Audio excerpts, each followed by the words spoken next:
প্রিয় দর্শক, জানিয়ে দেব আমাদের হাতে থাকা সর্বশেষ আপডেট আন্তর্জাতিক বাংলা খবর।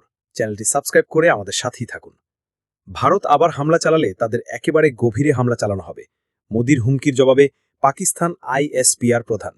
ভারতের প্রধানমন্ত্রী নরেন্দ্র মোদির যে কোনো ধরনের সন্ত্রাসী হামলার বিরুদ্ধে সামরিক পদক্ষেপ নেওয়ার সাম্প্রতিক হুমকির তীব্র প্রতিক্রিয়া জানিয়েছে পাকিস্তানের সেনাবাহিনী।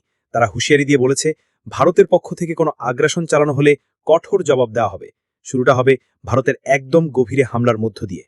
যুক্তরাজ্যের সাময়িকী দ্য ইকোনমিস্টকে দেওয়া এক সাক্ষাৎকারে পাকিস্তানের আন্তঃবাহিনী জনসংযোগ অধিদপ্তরের মহাপরিচালক লেফটেন্যান্ট জেনারেল আহমেদ শরীফ চৌধুরী এ হুঁশিয়ারি দেন। গতকাল বৃহস্পতিবার পাকিস্তানের দ্য এক্সপ্রেস ট্রিবিউনে এ নিয়ে একটি প্রতিবেদন করা হয়। সেনাপ্রধান ফিল্ড মার্শাল আসিম মুনির প্রেসিডেন্ট হওয়ার প্রস্তুতি নিচ্ছেন, এমন খবরকে গুজব বলে উড়িয়ে দেন আইএসপিআর এর পরিচালক। ভারত আবার হামলা করলে পাকিস্তান কিভাবে প্রতিক্রিয়া জানাবে, এমন প্রশ্নের জবাবে পাকিস্তানের সেনাবাহিনীর মুখপাত্র হুঁশিয়ারি দিয়ে বলেন, ভারতের বোঝা উচিত পাকিস্তান তাদের যে কোনো স্থানে আঘাত হানতে সক্ষম। লেফটেন্যান্ট জেনারেল আহমেদ শরীফ চৌধুরী বলেন, ভারতের আরও গভীরে হামলা করতে পারে পাকিস্তান। তিনি বলেন, এবার আমরা ভারতের পূর্ব দিক থেকে হামলা শুরু করব।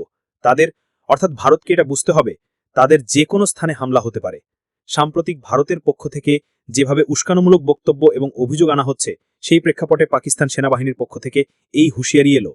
পারমাণবিক শক্তিধর দুই প্রতিবেশী দেশের মধ্যে চলমান উত্তেজনার মধ্যে পাকিস্তান সেনাবাহিনীর পক্ষ থেকে এটিকে সবচেয়ে কঠোর প্রতিক্রিয়া হিসেবে দেখা হচ্ছে। ভারত নিয়ন্ত্রিত কাশ্মীরে পেহেলগ্রামে গত এপ্রিলে সশস্ত্র গোষ্ঠীর হামলায় অন্তত ২৬ নিহত হন। ওই হামলার জন্য পাকিস্তানকে দায়ী করে ভারত, তবে পাকিস্তান এই অভিযোগ অস্বীকার করে আসছে। এর জেরে মে মাসের শুরুতে পাকিস্তানে হামলা করে বসে ভারত। এরপর দুই দেশ ৪ দিনব্যাপী সংঘাতে জড়িয়ে পড়ে। প্রথমে পাকিস্তানের অভ্যন্তরে বেসামরিক স্থাপনায় ক্ষেপণাস্ত্র হামলা চালায় ভারত। এই অভিযানের নাম দেওয়া হয় অপারেশন সিন্দুর। এর জবাবে পাকিস্তানও পাল্টা হামলা চালায় ভারতে। এই অভিযানের নাম দেওয়া হয় অপারেশন বুনিয়ন উন মারসুস। অভিযানে ভারতের একাধিক অঞ্চলে বিভিন্ন সামরিক অবস্থান লক্ষ্য করে হামলা চালানো হয়। ৮৭ ঘণ্টারও বেশি সময় ধরে চলা এই সংঘাত যুক্তরাষ্ট্রের মধ্যস্থতায় শেষ হয়। অভিযানের সফলতাকে ঐতিহাসিক সামরিক বিজয় হিসেবে অভিহিত করেছে পাকিস্তান। দেশটির প্রধানমন্ত্রী শাহবাজ শরীফের সভাপতিত্বে অনুষ্ঠিত ফেডারাল মন্ত্রিপরিষদের বৈঠকে অভিযানের প্রশংসা করা হয়। এই বিজয়ের পর সেনাপ্রধান আসিম মুনিরকে ফিল্ড মার্শাল হিসেবে পদোন্নতি দেওয়া হয়। দেশ বিদেশে তার মর্যাদা উল্লেখযোগ্যভাবে বৃদ্ধি পায়। অভিযানের সফলতার পর ফিল্ড মার্শাল আসিম মুনির রাজনীতিতে যোগ দিতে পারেন, এমন কথা চাও হয়। তবে ছড়িয়ে পড়া গুজব সম্পর্কে সেনাবাহিনীর মুখপাত্র দ্রুত পদক্ষেপ নেন। বিশেষ করে সামাজিক যোগাযোগ মাধ্যমে সেনাপ্রধানের প্রেসিডেন্ট হওয়ার সম্ভাবনা নিয়ে জল্পনা বাড়তে থাকে। তবে আইএসপিআর এর মহাপরিচালক সেনাপ্রধানের এমন কোনো অভিপ্রায় থাকার কথা নাকচ করে দেন। আইএসপিআর এর মহাপরিচালক বলেন, এই গুজব সম্পূর্ণ ভিত্তিহীন। ফিল্ড মার্শাল মুনির পাকিস্তানের প্রেসিডেন্ট হওয়ার জন্য প্রতিদ্বন্দ্বিতা করছেন, এমন দাবির কোনো সত্যতা নেই। ভারতের গভীরে হামলা নিয়ে জেনারেল চৌধুরীর মন্তব্যের পর দেশের সরকারি মহল এবং গণমাধ্যম তার বক্তব্যকে বিকৃতভাবে উপস্থাপন করে অপপ্রচারে নামে। এমনকি এর মধ্যে বাংলাদেশকেও জড়ানো হয়েছে। তবে পাকিস্তানি কর্মকর্তারা এমন উদ্ভট দাবি দৃঢ়ভাবে প্রত্যাখ্যান করেছেন।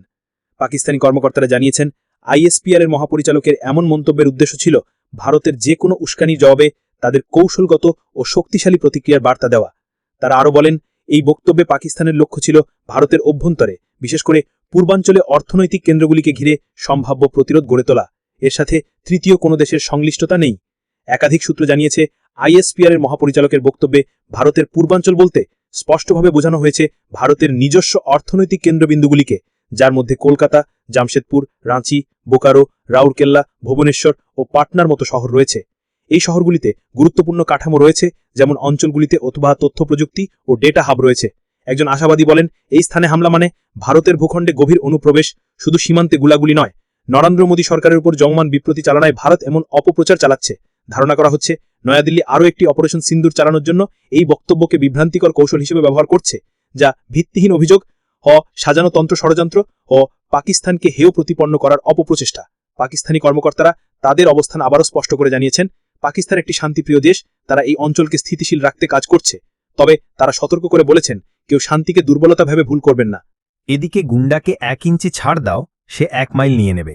ভারতের রপ্তানি পণ্যের ওপর যুক্তরাষ্ট্রের পক্ষ থেকে ৫০% পর্যন্ত শুল্ক আরোপের প্রেক্ষিতে কড়া প্রতিক্রিয়া জানিয়েছেন ভারতে নিযুক্ত চীনের রাষ্ট্রদূত শু ফেইহং।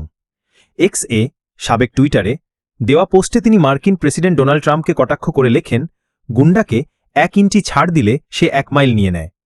পোস্টের সঙ্গে চীনের পররাষ্ট্রমন্ত্রী ওয়াং ই এর একটি বক্তব্য যুক্ত করেন তিনি। যেখানে বলা হয়েছে শুল্ককে অন্য দেশকে দমন করার অস্ত্র হিসেবে ব্যবহার জাতিসংঘ সনদ ও বিশ্ব বাণিজ্য সংস্থার WTO এর নিয়ম লঙ্ঘনে শামিল। এটি অজনপ্রিয় এবং দীর্ঘমেয়াদে টেকসই নয়। দ্বিতীয় মেয়াদে ট্রাম্প প্রশাসনের সঙ্গে প্রথমে বাণিজ্য চুক্তির তালিকায় ছিল ভারত, কিন্তু কৃষি ও দুগ্ধখাত মার্কিন কোম্পানির জন্য উন্মুক্ত না করা এবং রাশিয়ার তেল কেনা অব্যাহত রাখায় আলোচনায় অগ্রগতি হয়নি। এরপরেই ট্রাম্প প্রথমে 25% এবং পরে আরও 25% শুল্ক আরোপ করেন। প্রথম ধাপে শুল্ক বৃহস্পতিবার কার্যকর হয়েছে, দ্বিতীয় ধাপ কার্যকর হবে 27 আগস্ট। এদিকে ট্রাম্প ইঙ্গিত দিয়েছেন চীনের ওপরও শুল্ক বাড়ানো হতে পারে। তিনি বলেন, হতে পারে, আমি জানি না, আমরা ভারতকে দিয়েছি, হয়তো আরও কয়েকটি দেশকে দেব, চীনও থাকতে পারে। সবশেষ জানিয়ে দেব, মার্কিন শুল্কের ধাক্কায় বিপাকে ভারতীয় পোশাক শিল্প, বিকল্প বাংলাদেশ, ভিয়েতনাম। মার্কিন যুক্তরাষ্ট্রে ভারতীয় পোশাকের ওপর 50% শুল্ক আরোপের ফলে দেশটির তৈরি পোশাক খাত তীব্র সংকটে পড়েছে। প্রেসিডেন্ট ডোনাল্ড ট্রাম্পের ঘোষণার পর থেকেই যুক্তরাষ্ট্রের বড় ক্রেতারা অর্ডার স্থগিত করা শুরু করেছে এবং ভারতীয় উৎপাদকদের বাংলাদেশ ও ভিয়েতনামের মতো কম শুল্কের দেশে কারখানা সরিয়ে নেওয়ার পরামর্শ দিচ্ছে।